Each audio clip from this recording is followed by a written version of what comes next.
ছোট্ট এক ছেলে ব্রাজিলের রাস্তায় খালি পায়ে বল খেলছে। তার চোখে একটা স্বপ্ন, একদিন সে হবে সেরা। এই ছেলেটাই আজকের নেইমার।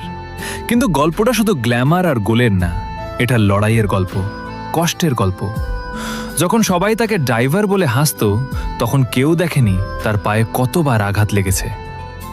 যখন ফিফা ওয়ার্ল্ড কাপ 2014-তে ইনজুরিতে ছিটকে গেল, পুরো দেশ কেঁদেছিল। আর সে বিছানায় শুয়ে শুধু একটা কথাই ভাবছিল, আমি কি আর ফিরতে পারবো? কিন্তু নেইমার থামেনি। সমালোচনা, ট্রল, ইনজুরি সব কিছুকে হারিয়ে আবার মাঠে ফিরেছে।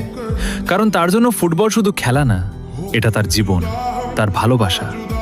তাই মনে রাখো, মানুষ তোমাকে নিয়ে হাসবে, প্রশ্ন করবে, কিন্তু যদি স্বপ্নটা সত্যি হয়, তাহলে একদিন তারাই তোমার গল্প বলবে।